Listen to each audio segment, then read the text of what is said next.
a half-hour presentation, what will seem like about a half hour. And then our land planner, Mike Keene, is going to do one as well, what will seem like about 20 minutes, and then we want to open it up to questions and answers.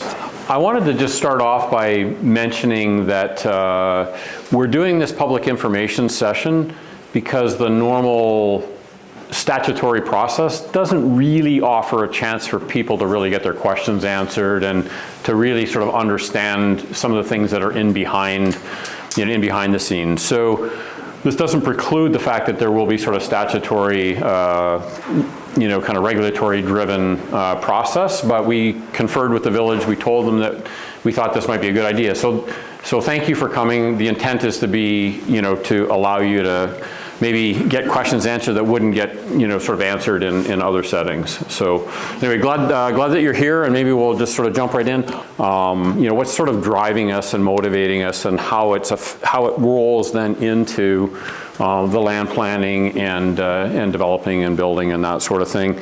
And I am going to touch a little bit on history because there's something to be learned from Landark's past, and these things are we're trying to bring those to life here at Watercolour Westport. So as we think about creating a place that is to fulfill this vision or this dream that Stephen had, location is always always important in real estate. We always hear that people talk about location, location, location. Well, obviously, this is a tremendous location here in the heart of the Rideau Lakes, on the Rideau Canal Waterway, part of the Rideau Canal Waterway and Thousand Islands tourist region, and so well located relative to airports and trains and a whole lot of other things. We are driven very much to create a place where people can flourish and thrive. Now, Westport had a lot of that already on the ground here. But more than that, we think that, we actually, one of our prayers would be that people will come who want what we have. And I think, Westport has a lot to offer. And we think that by building a sustainable community, we're attracting the kind of people that are contributing to a place of flourishing and thriving. And I think we've seen that already with the 50 families that have moved in as of the end of January. Stephen spent a dozen years out of the industry in full-time Christian ministry. And as he was doing that, he was going to different communities, and he was seeing a different pattern of how things could be built. And those of you who've heard Stephen talk before may have heard him talk about the villages in Niagara-on-the-Lake, or perhaps New Amherst in Coburg. And as Stephen would describe it, when he went into these places, he experienced something, he could feel something that was different than in other communities that he'd been into. And so as he came to understand that, and you'll hear Steve talk about walkability, sustainability, connection, he came to understand that, things that we sort of understand, that suburbs, as you'll hear some people say, suburbs are the worst things that the US ever exported to the rest of the world, right? That historically, suburbs that are in the middle of nowhere connected with large, infrastructure, arterial roads, they are not, they're not healthy places, and they're not connecting places for people. So part of the vision really is that this idea of going back to a traditional neighborhood type community allows people to live, work, and play in the community as much as possible. That creates a whole different environment for people to flourish and thrive. For those of you who don't know, every picture that you're seeing here is in our community. There's no stock photos or anything like that. In creating an environment like that, and just to give you a bit of a backdrop, Landark was founded in 1988 and has built a number of communities. So this is the 10th community that Landark has been involved in. And Stephen, from the beginning and coming back into the industry, his desire was to do a legacy community and learn from the things that he'd done in the past and learn from some of these new patterns that are out there. And that is not to diminish at all what Stephen and Diana did, for a number of years. They did build lasting value and beautiful places, but there were some new things that Stephen had learned as he was, traveling around in those dozen years, and it included this whole idea of walkability and connection through the land plan, through the architecture of the homes, and creating a pattern that allowed people to be connected to nature and neighbor, and that creates a whole different level of sustainability in what they've done. So if we look back and you think, boy, Landark has done some really interesting firsts. They were the first and maybe only, I'm not sure if any Canadian builder has accomplished this yet, but Landark won North America's Best Builder in 2004. And that was a first. There was no other Canadian builder had ever achieved that, and I'm not sure that anyone has achieved that since. And won a number of awards, both at the national level and in the provincial level for customer satisfaction. So it is a company that has, given Stephen's drive and passion to do things, do the right thing and do it sort of earlier than many others would even consider.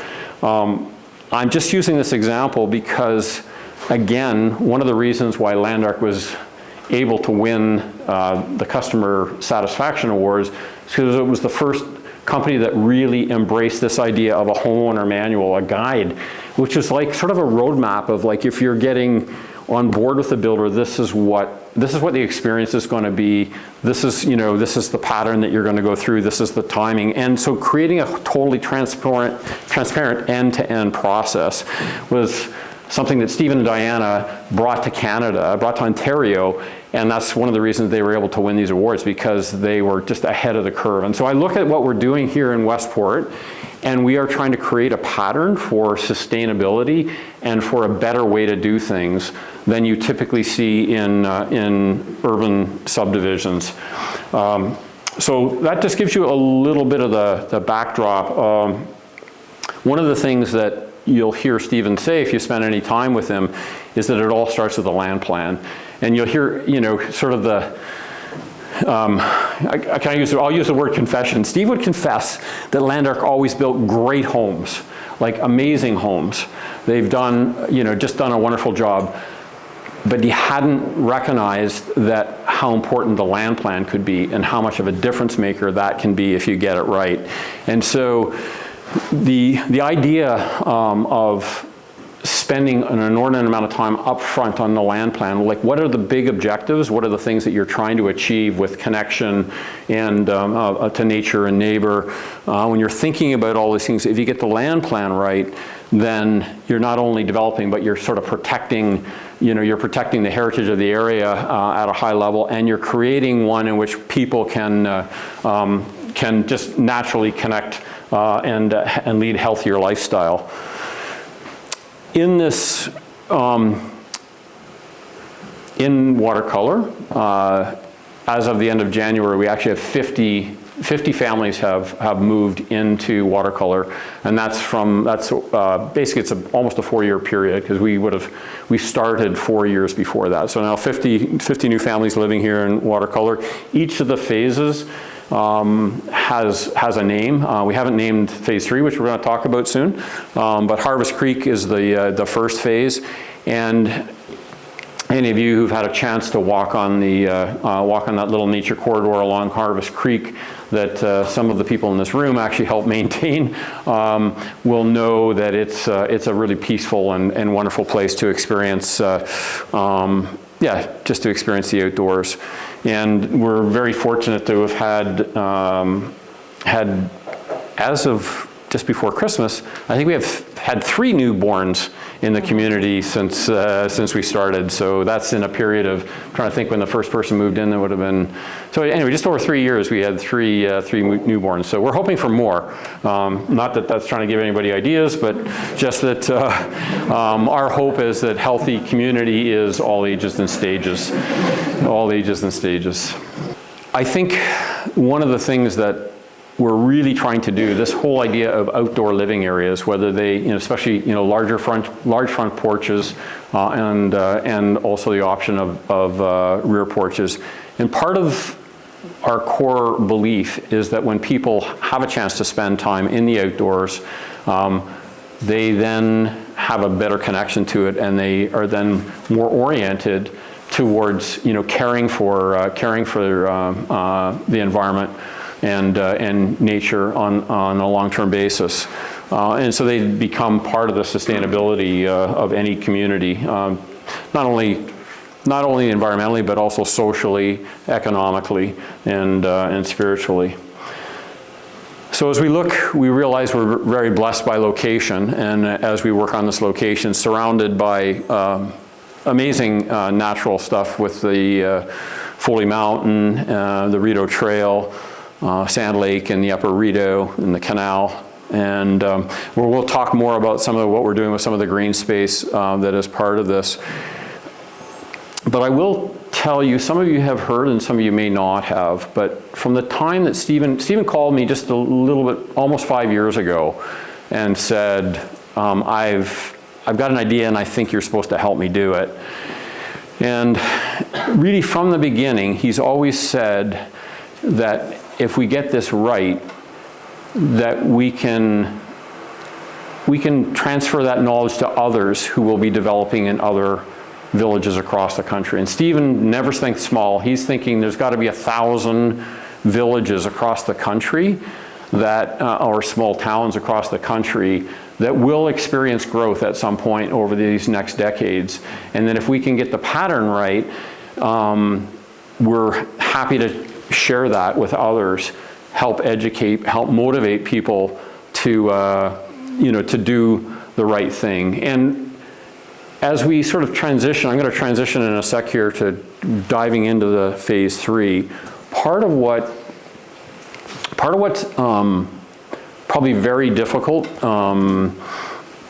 change is difficult, but I want to be able to I'm going to try and highlight some of the things that are different than if you were doing this, what you're used to seeing in other places, whether that be a bigger city like Ottawa or Kingston, or whether it be a community like Richmond or Perth.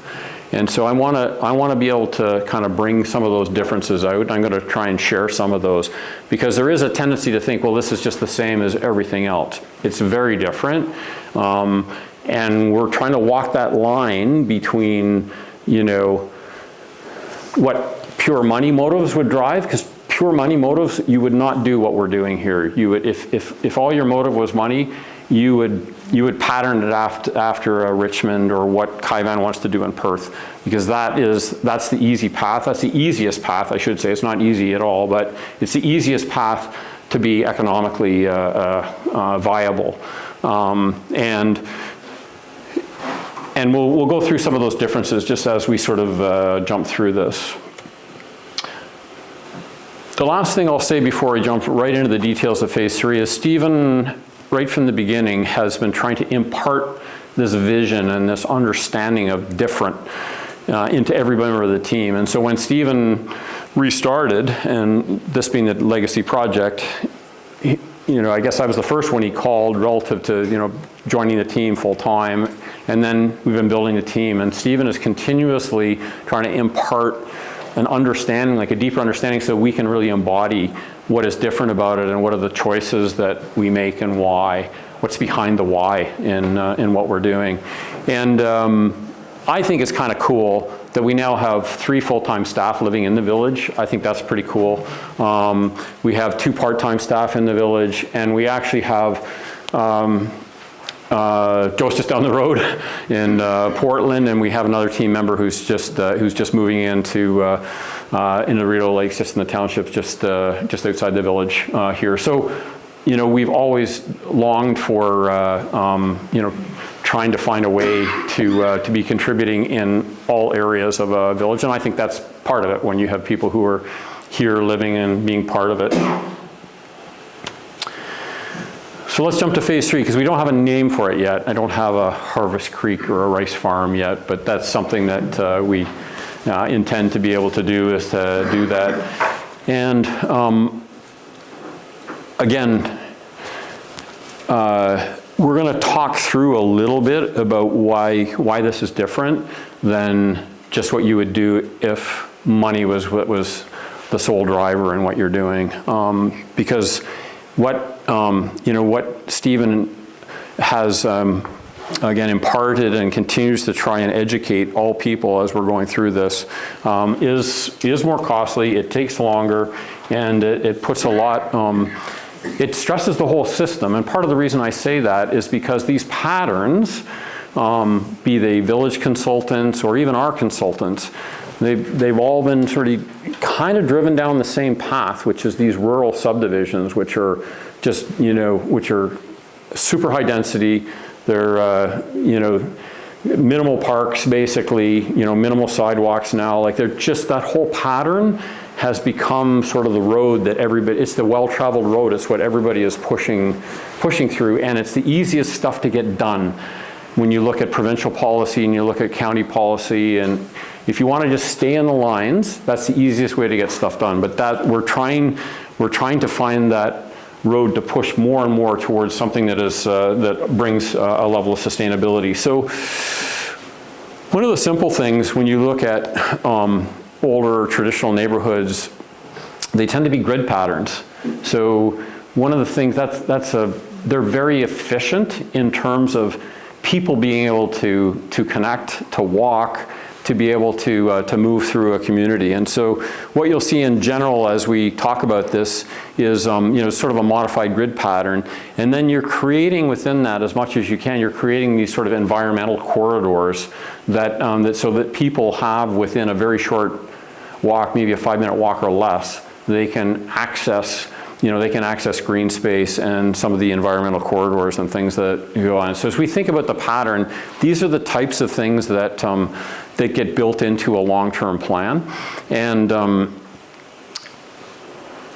I think many of you probably fully understand the value of having of trees and these corridors where that contribute to the biodiversity, the cooling, slowing down rainwater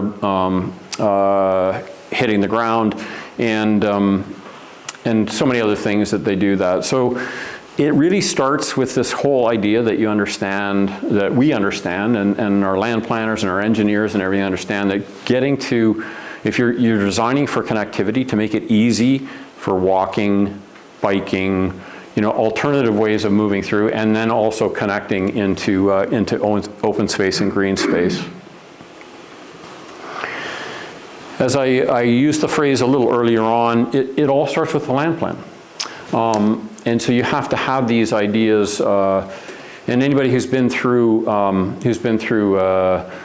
schooling for land planning, I think, so this is, our land planner Mike is here, so he's going to tell you the truth later, but from what I can see, all the land planners, they go through and they're exposed to some of these concepts in school. But the reality is when they get into the marketplace and they get into the regulatory set and in the ease and the economics, they get driven down a narrow path, and we're trying to sort of broaden that out a little bit. So, but this remains true, and it's important not only from a policy standpoint, but in terms of wise use of land as you think about creating density where density is appropriate and having open and green space where not appropriate.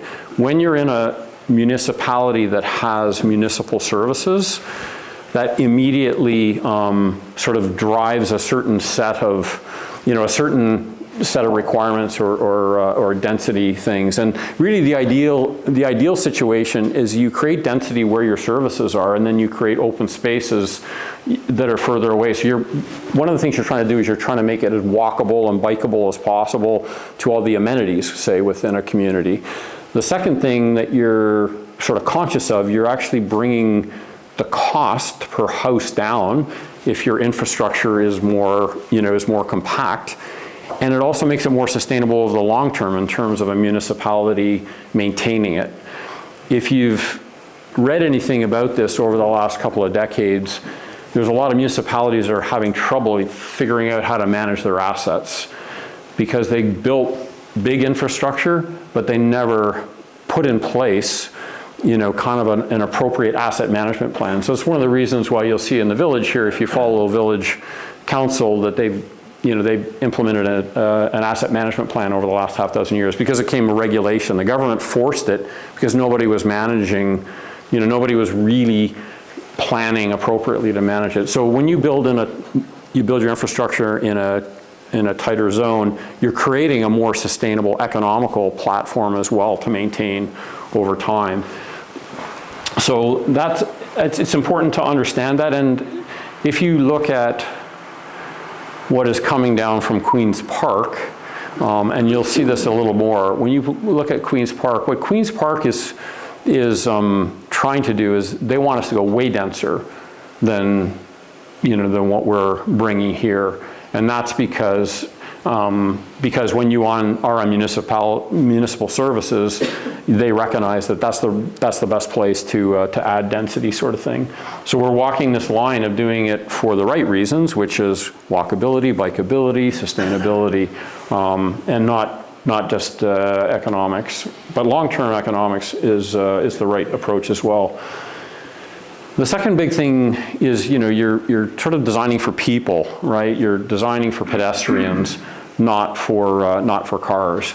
And so when Steve talks about the fact that, he built great houses, but maybe not always the most sustainable in terms of, they were relying on cars. Beautiful estate lot subdivisions, but what happens in estate lot subdivisions, right? Most people have 3 cars, right? One for both spouses, and then you got a teenager or somebody who's learning to drive, all of a sudden you find yourself 3 cars because you're driving to everything. And that's why, that's one of those sort of premises that if you go pedestrian focused, and that changes a lot of things, and a lot of things we get pushback on. When you do things like you create narrower streets, you create boulevards, you create, basically make it better for pedestrians and not as good for cars. Now that really clashes with our culture, right? Because we're so used to jumping in a car and ripping down the road, sort of thing. But these are the kind of things, and I'll be honest, we made adjustments in phase 2 because the engineers couldn't get on the same page, even though we know what the benefits of doing some of these things are.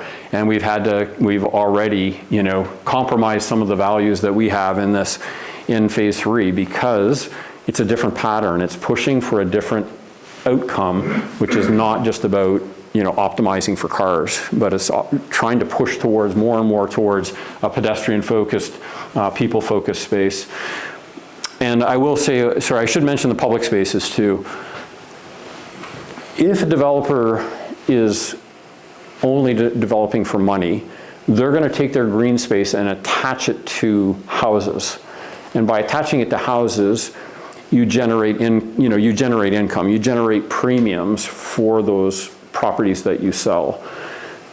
But the right way to do this is you take the green space and you make it public space, because then what you're creating, from a justice and from a community and connection standpoint, you're maximizing the public space.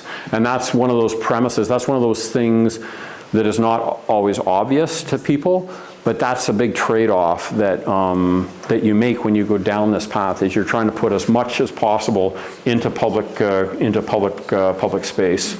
And as I said before, pedestrian focused, not car focused. I'm going to talk a little bit about sort of alignment of interests here. And I'm going to talk about it in the context of the why that I've been talking about a little bit. From a developer standpoint, part of the value is creating something that's beautiful and lasting, and that it fulfills Stephen's vision of connection. And there is nowhere in a village, or a municipal document or a provincial document or, a financing document that says that those things are something that you have to do. But those things are, I think those things are core, is what I've been telling you in terms of what is driving what we're trying to do. There is things in the, in the official plan of the village that speak to walkability and also speak to protecting the lake. So those things are, those things have a sort of a regulatory thing. So we're obviously totally locked into that, because without that, the value of what's being created here is destroyed. The one thing that, so again, from an alignment standpoint, in a way, because of economic policy and the province pushing down, more and more housing, density into the system, in many ways, we're on the same side of this, where we're trying to walk the line and not go as far as what the province would be asking. They're pushing down, that goes into the county, and then it eventually comes into the municipalities that are into the county. And if you've been reading about, we've been talking about housing at our dinner table, I think every one of us, regardless of what business we're in, for so much lately with the housing issues. But in many ways, what you'll see is what we're doing here would be considered, I'll use the word illegal in a place like Kingston or Carleton Place. It just would not be allowed. It's not dense enough by a factor of 2 or 3, right? And so in many ways, we're trying to walk a line of not creating too much density here, and trying to work with the village, that we walk the right line between, trying to create the most possible attainability without driving density through the roof as we go through. So as everything you read is all about high density and densification, and what you'll see is that, and Mike will share some stats on it, but we're about 2 to 3 times less dense than what you would what you would be required by policy in places like a Carleton Place or a Kingston or other nearby. I'm going to talk a little bit about attainability, because until I came into this industry, I had a really wrong understanding about the cost side of things and what it's all about. There is in the province of Ontario, the average new home that is sold, 36% of that purchase price goes into government coffers. So catch that. So a third, if you're selling a $600,000 home, $200,000 lands in government coffers. So now you're working with the 400. And if you read what most small regional developers are seeing, would be low single-digit net profit margins. So if you if you can do the quick math on that, you understand that a net profit on one of these homes is a tenth of what goes into government coffers, if you get an idea about where the costs are. And that's super important to sort of understand, because it's not that we can change that necessarily in this room, but that's a structural issue in terms of the way, fees and taxes are in the, in this province that we're working with. So if you look at Westport, for example, we've paid $630,000 to the village for the sewer connections that have gone in. It's $8,500 a house we pay into the village. So the village has $630,000 for the permits that we've pulled here. Plus there's a water meter fee on top of that sort of thing. That doesn't include things like building permit fees, and that's typically around $4,000 or $4,500 a house here in town. And in terms of the infrastructure that's built, doesn't go into this bucket, but in terms of the infrastructure that is built here, we pay for all of the infrastructure, right? So to date, there's it would be close to $8 million that the developer has spent on roads and water and sewer before a house is ever built. So that's for the phase 1 and phase 2.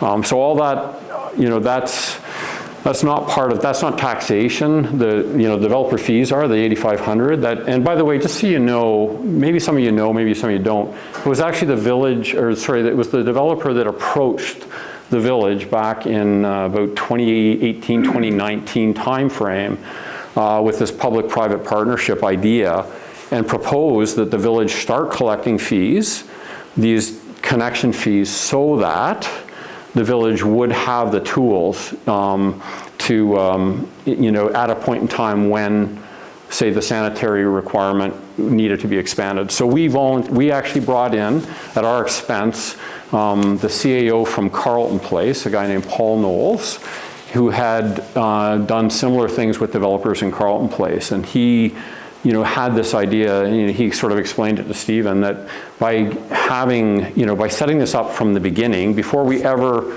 had a draft plan approved, before we ever built a house, that agreement was put in place so that we would start to create a pool of money to deal with to get ahead of any potential infrastructure requirements that would come up down the road. So even in a place like Westport, that the development fees right now are currently only $8,500 per house. Even in a place like this, about probably 25% or more, maybe 25% is too low. But on that $600,000 home that I'm talking about, $150,000 of that right off the top is landing in a government coffer before anything is done. So there's some structural issues that really affect attainability,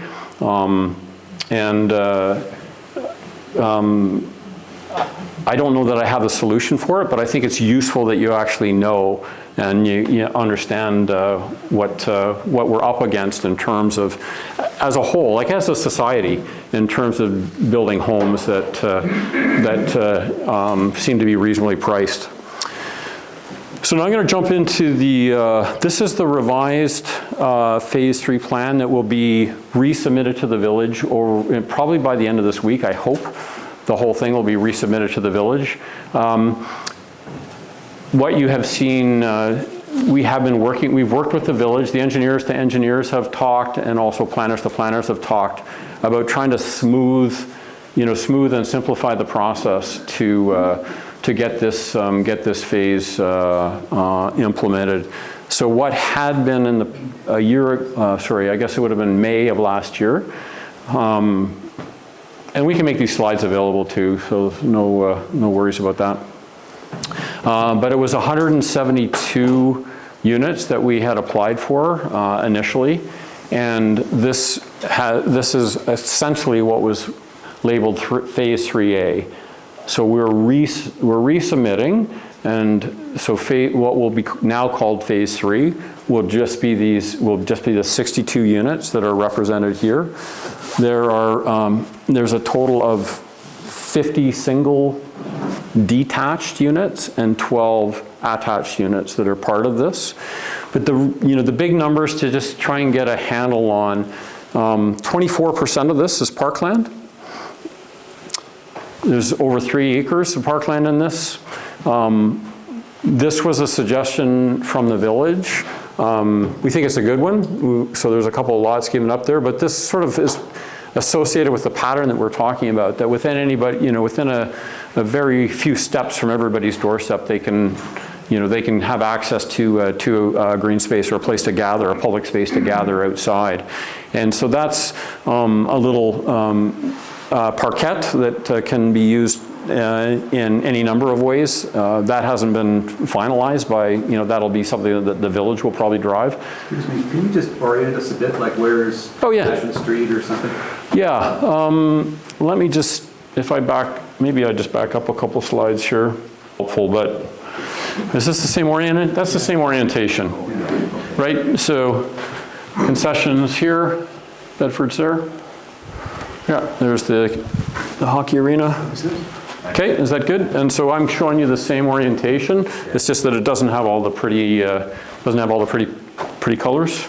One of the things we're really excited about is Hilltop Park. It'll contain a couple of lookouts. One looking out over towards Old Bob's Lookout over above Sand Lake, and one area we'll be looking at over the Upper Rideau and towards Foley Mountain. And And that'll be also, we think that's really going to be a signature feature that'll have a significant amount of what's called programmable space. Really what that means is it's going to be, kind of accessible and configurable for different ways that the public may choose to do, or the village may choose to configure that. And this is very conservative, but we've easily planted 1,000 trees in the first 3.5 years or 4 years that we've been building here, along Harvest Creek and throughout. And so if we look at what we're doing here, typically on these lots, and we started in phase 2, there would be typically five plus or minus, there'd be 5 or 6 trees for every house that we build on every lot alone, and then all the other hundreds that get put along corridors and paths and things like that. So if it's okay, what I'll do is I'll sort of jump into a couple of the things that we've heard that people want to have feedback on, and maybe if I need to speed up a bit, just let me know. Big picture, as I said, this is about 2 or 3 times. So first of all, the myth of density. So this phase, it sits in between what you've seen in phase 1 and phase 2. So from an overall sort of density standpoint, it sits right in between phase 1 and phase 2. If that helps people kind of place the bigger picture in terms of number of houses per acre. And then again, if you look at what is required in other communities, is 2 or 3 times more dense. So I think Mike's going to talk about houses per hectare. We talk, if you think about it in terms of per acre, we're about 4.5, and that just wouldn't be, you wouldn't get that through in these other communities. They would want it to be 2 or 3 times denser than what we build. Just to kind of give you a scope of it. So these are just kind of simple numbers. By the time it'll be well into 28, I think, before the last families move into phase 3. And I've just used the numbers as they are for a 7-year period, and it works out to about a 6% growth per year in terms of houses added.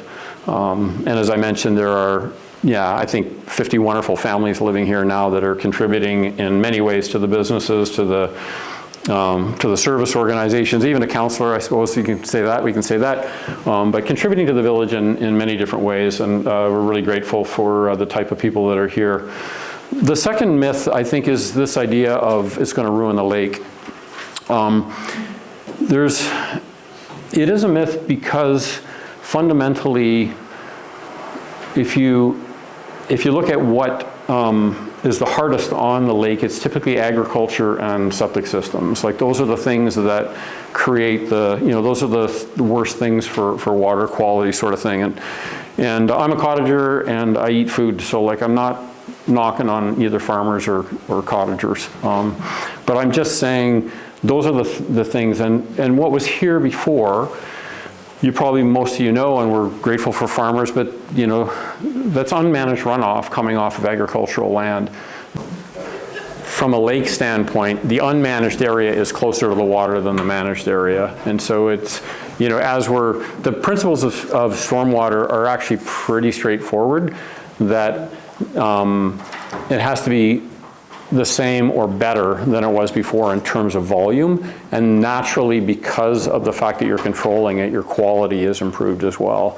So the actual amount of stormwater leaving is naturally, is not going to increase. That's the function of it, and secondly, the quality should also be improved because you're capturing it, and it's basically got a, it's got a treatment train, if you want to call it that, rather than just being completely unmanaged and going into the water courses. So I'm going to cheat and go here so I can know it. We talked about the planting of trees, and in phase 2, we sort of increased and we implemented this concept that we talked about publicly before about almost a living fence. So we're typically putting 3 to 5 significant trees across the back of every property as well. So well beyond any kind of typical urban requirement or village requirement. The third myth that I wanted to just chat about, just to sort of update people, sanitary capacity. Obviously, nobody has an interest in restricting the types of things that can be brought to the village, whether those are, assisted living facilities or apartments or any of those things. Looking backwards, probably people are aware that there's 200, as of July of last year, the village had availability of 237 new houses could be added to the system. That's a looking backwards, according to the way that the Ministry of the Environment does the math. So these are all public. This is all the village data that they publish as part of the council and that sort of. So it was 237 as of July. And what's interesting is that is increased by 325% in 3.5 years. Well, why is that? Because the village has been doing what they're supposed to, and that is they've got a pretty new sanitary system, and they are, they're correcting the things that have been overloading it, removing the sump pumps that have been discharging into the sanitary, fixing leaks in the sewers and the under the roads and all that sort of thing. So the village is basically managing an asset that they that the taxpayer has paid for, and they're getting excellent performance for it. If you listen, the numbers from if you look forward, so a new house uses less of that capacity than an existing house, and that's just typically because of fixtures and toilets and things like that. So you can see it in the data. If you ask Peter, Peter Evans, he can do a proxy on where the stuff, because he's got meters, and he can see more or less what the new houses have been contributing. So it's backed up by by Peter's data. And when you look forward and you look at the forecast going forward, we see that there's likely in the existing system over 400 homes could be serviced in that existing system. So the number that I have in my slides is about 450 homes can be serviced by the existing facility. So that's a looking forward as opposed to looking backwards. It's very simple math. It's just looking at how much is the new home contributing. It's not the way the ministry looks at it. So I'm not saying that the ministry's numbers that are going to come out. So Peter will get new numbers at the end of December. For the end of December, those will get published to council and everybody at the same time. Those numbers will be a little more than 237. I don't know what that number is going to be. That's not my business to say, but it is going to increase. And that increase, if you look at a chart, it goes up simply because the village has been managing that asset and managing their physical assets to not overload the system. And secondarily, when you add a new house to it, it doesn't use as much as an older home uses on it. So you can just see, like I said, what they thought was the available capacity 2 years and 7 months ago has gone up 325% just using the ministry, the ministry math that gets done by a third-party consultant. So sanitary capacity is something to plan long-term for. So when you're a village and you have to think 20, 25 years out, it's good that they're planning. It is not a short-term concern, and it shouldn't be for any kind of facility or asset that the village may attract or that may be good for the village. So yeah, just based on the numbers, phase 3 is a very small portion of that available capacity. And lastly, I'll just, we talked about design for pedestrians rather than cars, and I'll just give you some, just sort of close on this, that we very much believe that when people are walking more, biking more, when they're healthier, that's a more sustainable community that you're part of. And in this phase, I think we've got almost 5 times the amount of parkland what is required in any kind of municipal plan. Typically, what most plans require is 5% parkland, and we're at 24%. So there's about 5x of parkland. We've made the best parts are public, not sort of made them private and attached them to just the individual homeowner lots, but we made the best parts of this public so that everybody can take advantage of it. approximately probably 10 times the number of trees that would be planted in a typical subdivision. They contribute to the habitat, the cooling, that sort of thing that we've talked about. Well, first, thanks for your patience with the power going out, and thanks again for your time coming here today. My name's Mike Keene, and I'm a land use planner, so I'm one of those third-party consultants, and I'm retained directly by the developer in this case. And my requirement as a professional land use planner is to look out for the public interest. And what the public interest is the policies that the government puts on us. Government of Ontario and the United Counties of Leeds, Grenville, and the Village. They all have their own policies that say how they want their communities to be developed. And so even though I work for the developer, my job is to look out for those policies and interests. And that's a big reason why Kevin was really driving home the density piece.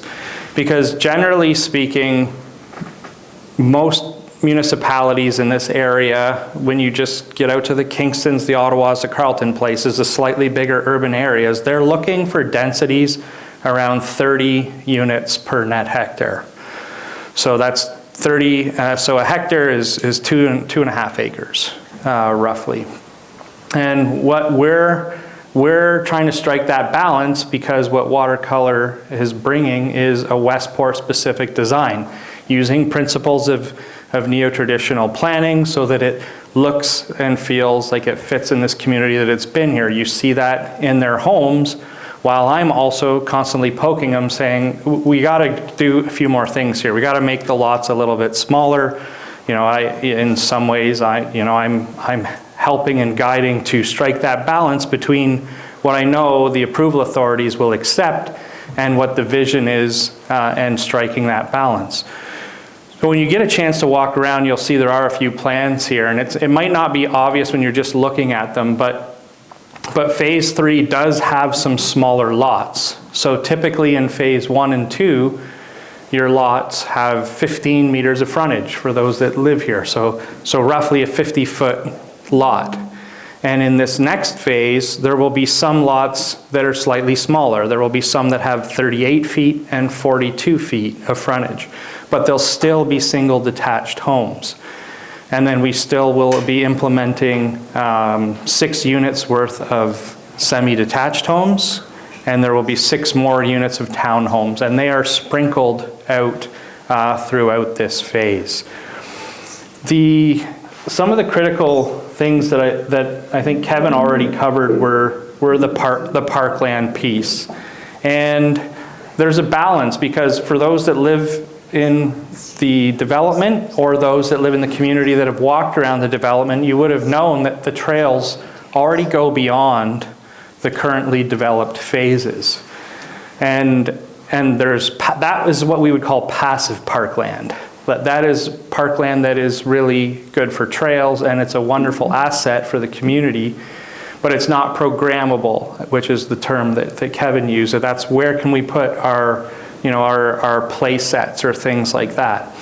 So what you'll find with this phase of the development is that the parkland that's coming in is parkland that is programmable. You could have your play sets. You could have a little booth up at the lookout tower. So these are the types of things that are coming into the community in this phase.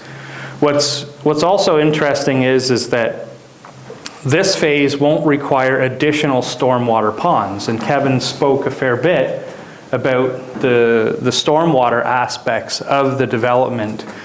And I would use 3 words to describe stormwater in any development, whether it's Landark or anyone else that I'm working for, and that it's controlled, and it's managed, and it's regulated. And so up until Landark started developing, there are actually no stormwater ponds in the village right now. The first stormwater management is occurring in this development. And it has approval packages, and it's monitored. Ponds over time have to be cleaned to dig out settling agents. But At the same time that all that is occurring, we want these things to be beautiful features in the development. We want you to walk around and have them be part of development. 10 years ago, it might have been a very steeply walled, narrow, like deep path that would not be walked around. It would have to be fenced, because if you fell, you could actually hurt yourself. And so those are things that change in the way that our modern development is working. And I think one of the critical pieces I want to share with the group is really related to process, because the slides, if the power comes back on in the next hour, we'll flick them up and put it on a cycle so you can look at them. But it's the actual development process. So there are two applications. The United Counties is the approval authority for the division of land. They are the ones that approve subdivisions. The other aspect of the development is zoning. Right now, the whole south end of the village is just zoned rural, waiting for development to occur, like a subdivision, and then you have to do a zoning bylaw amendment. And so as part of this process, there's the subdivision, the land dividing, and then there's the zoning bylaw amendment to say, what are the rules that we're going to place on each of these individual lots? And so it's that zoning that puts the policy in action, and it puts the development in action, and it creates those rules around how the developer can build, and zoning is legally binding document. So all that to say, the province took away the public process from the land division process. The latest government has taken away a lot of our traditional public meetings and appeal processes. So that's a big reason why we wanted to host this meeting today, is because there is no requirement for a public meeting for the subdivision itself. Like the United Counties doesn't have that process because the province took it away. The zoning bylaw amendment does still have a public meeting, and that meeting would be held right here in the village, and the council would be the host of that meeting. It would be much more formal, where when you speak, you're a delegation, and I believe they give you, each delegation has 5 minutes to speak. So this session, 2 to 4 today, and again, we have a repeat of this tonight from 6 to 8, so if you're feeling like you're missing out, please rejoin us again this evening. But it really is a chance for you to meet the LandArc team, to meet me, to ask questions. One thing I'll say is typically when I do these meetings, I'm on my own. Usually the developer is not here. Usually lets me take the heat of the hard questions. That's normal. So I'm very pleased to have Stephen and a bunch of members from his team here, and it's because he is proud of what he's bringing to this community. And I'm sure there are some of you that have concerns with change, but Stephen is here and I'm here, and we're here to hopefully give you some comfort in what's going on and the ongoing development, because there would hopefully be more phases after phase 3. As Kevin noted, when we first came in with this application to the village, we actually had a phase 3 ABC. And because the development is moving forward so quickly and there's technical issues that we have to resolve, we basically said to the county, we're going to just scale this back, and we're just going to ask for this phase 3A, and we'll put B and C on the shelf so that we can get things moving. Because if you've driven through the community lately, you would see that even though Kevin said there's 50 homes being lived in right now, there's a lot more that are nearing completion and are sold, and there's actually only 10 lots left to build right now. So that's an important stat why we need to keep things moving forward so that the construction crews can stay on site and keep building. So process-wise, I have this lovely little chart on a tiny 13-inch screen right here. So zoning and draft plan, these are applications. We make the submission, and then we enter this long ribbon of technical review.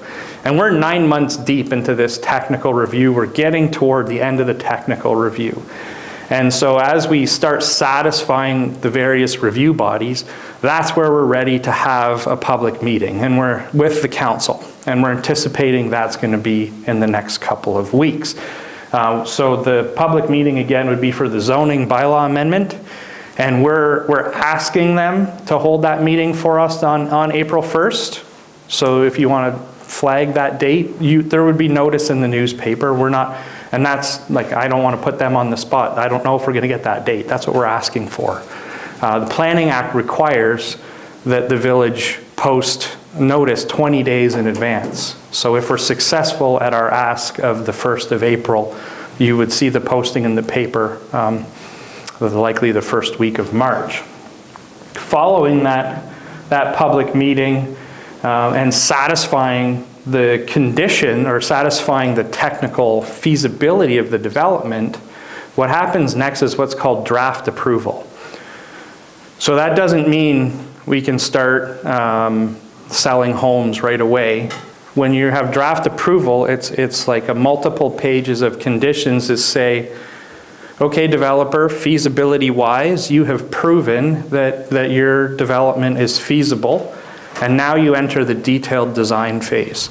So right now the engineers say, yes, I can develop a pond that's big enough to control stormwater, or yes, I can control flow of water, and this is how big the pipes would need to be. Once we move into draft condition, that's where the engineering goes to the next level on detail of actual sizing and grading and so on and so forth. And you know, I know when you first see development, it doesn't matter where it is. It doesn't matter if the end product is sustainable or not. When you first see development, it looks destructive. Trees come down, land gets moved. And you know, it's just because we live here in Canada and pipes have to be buried below 4 feet deep in the ground. And that's just the bottom line. It has to be ripped up and unfortunately replaced. So that's why no matter what, whether it's Landark, which is an extremely sustainable company, or somewhere else, they're all gonna have some aspects that are the same process of this ripping and replacing. So once we have these draft conditions in place and our engineers start working on clearing those conditions, that's also the point where we would ask for the village to approve the zoning bylaw as well. The zoning bylaw will actually be a condition of the draft approval. So obviously we want the zoning, the rules we put in place for each lot to coincide with the subdivision lots that we lay out. So there's a balance that we have to strike in the two pieces running in tandem, and that because the province taken away the subdivision meeting, we would also expect that people will have subdivision questions at that zoning meeting that they want to bring forward in front of council, and I would expect council will likely entertain those questions. So once we finally get through all of the conditions and the county says, yes, you've satisfied all of these conditions, and they're working in conjunction with the village in this case, there's then a legally binding agreement. It's called a subdivision agreement. And that subdivision agreement is between the village and between the developer. And similarly, I think we had a schedule that was between the developer and the county on the last phase, because we have 2 entrance points to county managed roads. So they had a few conditions. And those subdivision conditions are a legally binding document on the developer and what the developer is going to do, whether it's doing the building, whether it's putting money in place to say the village isn't happy and they go in and they'll use the money that's on retainer to do it themselves if they're not happy about that. No developer wants that to happen because it would be like doubling the cost of the development. So they would try to remedy any issues in that case. Finally, all of that is signed, it's cleared, it's done, and it's registered at the registry office. That's the point where houses can finally be sold to people.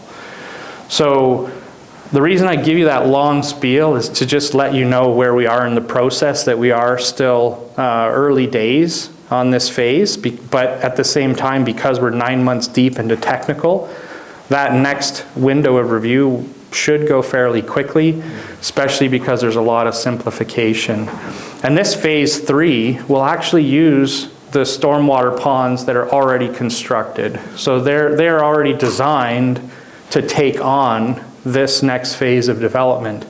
And it's not until phase 4 and 5 that you would see additional ponds developed, because the flow of the land will be taking water in different directions. So that's really the stuff that I wanted to talk to you about, more of the kind of technical, boring stuff. But I would encourage you to take a look at some of our boards. We have some of the images of just what does it look like from a house back to back with a street in between it. We have an image of the subdivision, so you can go up and look at some of the statistics yourself and see some. Certainly having the pleasure to work with Landark over the last 5 years, I do see a different developer. This is village-made design that is striking that balance for what province and county, let's say it's as low as they'll let us go. They would probably like to see some more smaller, like not smaller per se, but just jam in more. Right here? This phase 3 part, is that fully within the boundaries of the Village of Westport? Yes, it is. So Now, phase 4 and 5, are they within the boundaries of the Village of Westport? yes, they are. So that's a very important and valid point. You know, Village of Westport is entirely bound by water in the township of Rideau Lakes.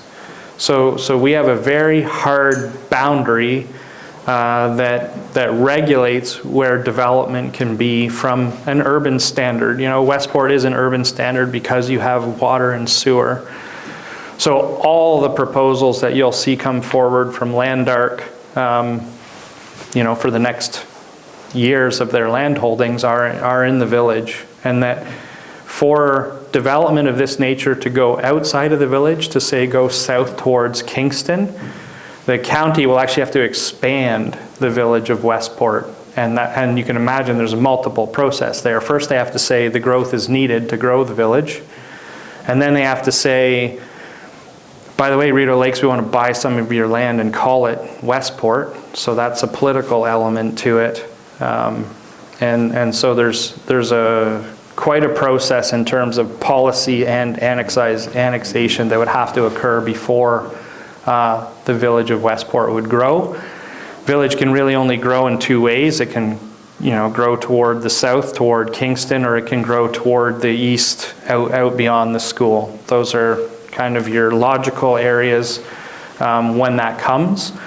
I would pay attention right now to the United Counties, because they are starting their growth management study that will inform their next official plan. So as you can appreciate, we're as west as you could be in the United Counties right now. And they go all the way out east, you know, Prescott and Augusta, they're way out, you know, an hour and a half from here. So when the United Counties does a growth study, they're looking at all of their urban locations, right? They're looking at Kempville, they're looking at Lansdowne, they're looking at everything here in between. They're looking at Westport, and then they'll be looking at your smaller, what I would call hamlets, like your Deltas, Portland, and they'll be analyzing how much growth is coming to the United Counties and determining if any of those settlement area boundaries need to be adjusted in the next X amount of time. They're usually looking at, their window would be a 20 to 50 year window. They're trying to say, do we have enough land to grow for that 20 to 50 year range? They've hired a consultant by the name of Hemson Consultants, and they specialize in that type of work. And so they'll be analyzing all the villages and hamlets and towns in the United Counties and talking about if growth is needed and where it should be.